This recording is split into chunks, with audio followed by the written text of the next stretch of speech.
안에 말씀을 드려보겠습니다. 지금 아까 앞 세션에서 형사 교수님 잘 하셨는데, 저도 지금 제일 어려워하는 부분이 헌법재판소가 지금 내란 부분을 건드려야 되는가? 저는 건드려야 된다고 봅니다.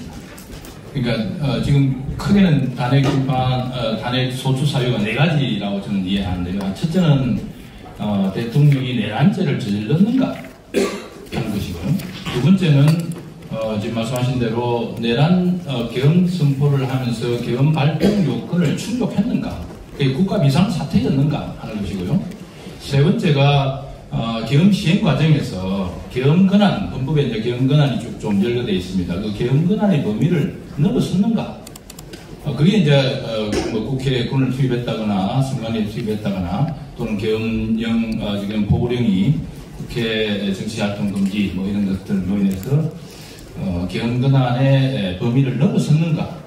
마지막으로 설령과 같은 요건을 충족 못했거나 하더라도 마지막으로 이제 헌법재판소가 판단해야 되는 것은 아시다시피 중대한 헌법 위반인가 하는 문제이지 않습니까? 그 중대한 헌법 위반의 여부를 판단하는 가장 기본적인 기준은 대통령이 국민의 시임을 배반했는가 하는 것으로 기결됩니다. 결국 이제 이 쟁점을 풀 때 많은 헌법 교수들, 저 여기 계신 분들 조금 생각이 다르지만 대부분의 헌법 교수들은 야, 이거 내란도 될 수 있거나 내란이 안 되더라도 파면 사유는 되는 거 아닌가 라고 하는 생각을 쉽게 합니다. 또 저도 처음에 그 계엄 선포 했을 때 야, 이거 요건이 안 되는데, 특히 이제 군 투입했을 때 국회에 요건이 안 되는데라는 것을 KBS에 요건 위반의 가능성이 있는데 하면서 주저하게 표현했었습니다. 그런데 지나고 보니까 제 판단도 틀릴 수 있다라고 생각했고요. 그래서 저도 사실은 뭐 개몽됐다는 측면보다 지금의 전국의 지금 현재의 이런 계엄 선포를 비롯해서 단핵 소추와 단핵 심판의 전체 과정을 한마디로 규정 짓는다 그러면은 저는 대통령은 하나의 그 비상배를 울린 것이다라고 생각되고요. 오히려 거꾸로 저는 국회가 연승 구태타를 하고 있다라고 생각합니다. 그러니까 완전한 구태타는 지금 아닙니다. 그래서 완성되지도 않았고요. 만약에 대통령이 파면된다 그러면 저는 완성되는 상태다라고 봅니다.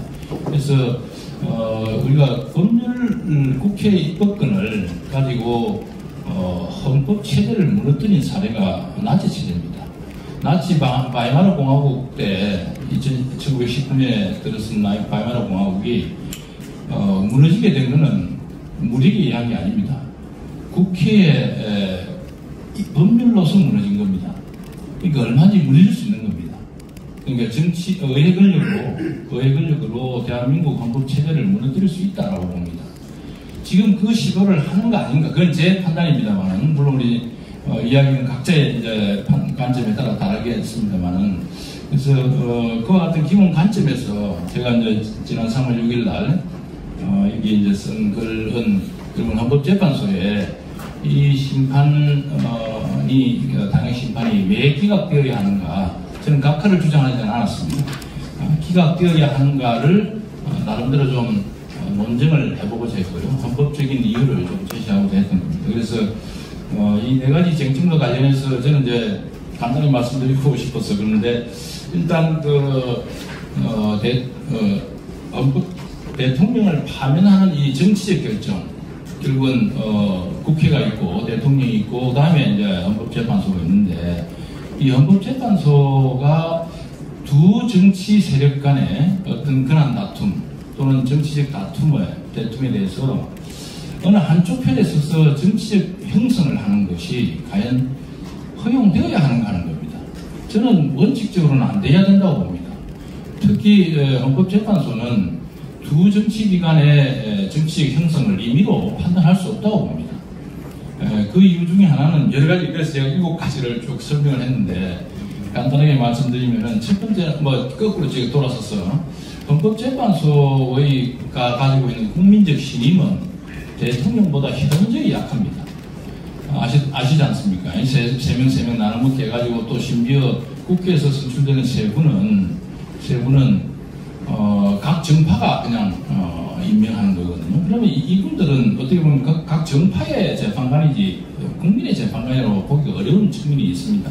물론 헌법의 권한에 주어진 권한 때문에 대통령을 파면하는 권한을 가지고 있습니다만 권한을 가지고 있다고 해서 칼을 함부로 휘두를 수는 없지 않습니까? 그래서 헌법재판소가 권한이 있지만 함부로 이 정치적 형성을 변경시키는 위와 같은 결정은 정말 신중을 깨야 된다라는 취지에서 말씀을 드리는 것이고요. 그래서 특히나 실제로 헌법재판소도 참 이건 좀 미묘합니다. 이 시간이 너무 많아서 이번에 이 시간이 너무 적어서 이거 뭐라고 지금 수도 없습니다 지금. 실제로 헌법재판소 그 판단을 했습니다. 마이너 그런 저기에서 그런 취면을 인정했지만 국회에 그런 취면을 인정했지만 실제로 대통령을 재판관을 임명하라라고 대통령에게 명령을 내릴 수가 없다. 그거는 두 정치 세력 간의 정치적 형성을 헌법재판소가 스스로 할 수 없다는 걸 스스로 인정했던 겁니다. 그리고 그 정도 고려를 해야 되고요. 그 외에도 우리 지금 헌법재판은 본질적 지금의 대통령 탄핵 심판은 일반 헌법재판 위원 결정하고 전혀 성격이 다른 것이다라고 하는 것이고요. 그 다음에 탄핵 조항의 헌법적 결함 자체가 있습니다. 우리 헌법 조항 자체에. 저는 헌법 개정한다면 이거 바꿔야 된다고 봅니다. 아시다시피 두 가지 문제인데 하나는 탄핵 소추 사유가 너무 포괄적입니다. 헌법이나 법률을 위배할 때 이렇게 광범위한 소추 사유는 다른 나라에 없습니다.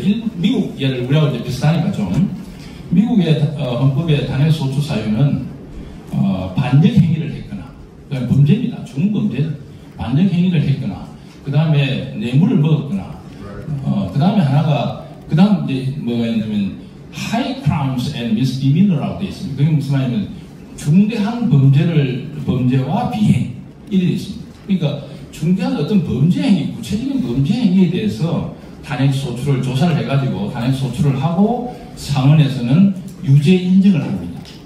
그러니까 미국의 프로세스라면은 지금과 같은 형사 절차가 진행돼서는 안 된다고 봅니다. 탄핵 소추를 했으면은 그에 대해서 이미 우리도 지금 탄핵 소추 사유 중에 핵심적인 사유가 내란 행위를 했다는 거니까 내란죄가 성립된다는 거니까 헌법재판소가 저는 판단해야 된다고 봅니다. 어느 쪽이든. 근데 지금 행복 교수님들 많은 설명했듯이 내란의 실체는 저는 없다고 봅니다. 그러니까 저는 예를 들면 그 다음에 그러면 내란 행위에 해당된다 안 된다 라고 헌법재판소가 내란죄가 아니라고 해서 그러면 파면을 할 수는 없는 게 아닙니다. 아까 말씀드렸듯이 내란죄는 성립이 안 된다 하더라도 대통령이 계엄 발동의 요건을 위반했는가 국가 비상사태가 아닌데 그와 같은 그런 발동을 했는가 그 다음에 시행 과정에서 짧은 시간이지만 그 시행 과정에서 헌법상 허용하는 계엄 권한의 범위를 넘어섰는가 이것이 헌법 위반의 문제가 되고요. 내란죄의 여부와 관계없이도 이걸 가지고도 판단할 수 있다고 합니다. 지금 파면을 주장하는 헌법학자들은 대부분 이 점에 초점이 있습니다. 비상사태가 아닌데 국가 비상사태가 아닌데 계엄 선포한 거 헌법 위반 아니냐 간단하게 보면 그렇습니다. 단순하게 보면은 그런데 이제 이 점을 놓고 저는 이제 다른 각도에서 보고자 하는 것이고 그 다음에 계엄 권한 그러니까 국회 투입한 거 이걸 어떻게 이해할 거냐 하는 것인데 이것도 이제 그동안 나왔던 증거조사에서 나왔던 사실관계들을 가지고 이것을 평가를 해야 됩니다. 저는 아니라고 봅니다만은 많은 헌법학자들은 헌법 요건 위반한 거 아니냐 그러니까 계엄권한의 범위를 넘어선 거다. 국회에 들어갈 수 없는데 왜 국회에 들어갔냐 선관위는 뭐 또 독립된 헌법기관인데 왜 들어갔냐 이것만 가지고 보면은 쉽게 헌법 위반의 문제가 있는 것 같긴 합니다. 제가 보기에는 그렇지 않다라고 하는 걸 쭉 논증을 해놨는데 이걸 여기서 설명드리기 위해서는 어려운 것 같아서 그냥 글로 대신을 하고요. 한 가지 제일 그래서 고민스러운 거는 아까 행복 교수님들도 논의가 있었습니다만은 저는 내란죄의 실체가 없기 때문에 헌법재판소가 이걸 판단해줘야 된다고 봅니다. 지금 헌법적인 논쟁 중에 하나가 그 청구인 측에서 탄핵 소추 사유로 내란죄 부분을 뺐으니까 이 부분 판단 안 할 수 있는 거 아니냐. 저는 청구인이 소추 사유에 제외시켰다고 해서 헌법재판소가 판단을 하고 안 하고 문제는 아니라고 봅니다. 이전에 헌법재판소도 탄핵 소추 의결에 들어가 있는 소추 사유를 추가할 수는 없습니다. 당연히 그 이후에 재판 과정에서 당연하죠. 그건. 마찬가지로 뺄 수도 없습니다. 없다고 봅니다. 저는. 소추 사유는 확정되어 있는 겁니다. 심판 대상은. 그렇기 때문에 그에 대해서 판단을 해야 되고 이걸 만약에 넘겨버리고 형사법정으로 넘겨서는 안 된다고 봅니다. 그래서 설령 탄핵을 탄핵 파면을 하는 결정을 하더라도 이 앞부분 탄핵 소추 사유에 관한 부분을 종결져줘야 된다. 그래서 이상하게 지금 이원적으로 지금 가고 있는 이 절차, 형사 절차의 부분은 헌법재판소가 해결해줘야 된다고 봅니다. 예, 지금 간단하게 일단 말씀드리고 혹시 질문이 있으면 토론하겠습니다. 예, 수고하셨습니다.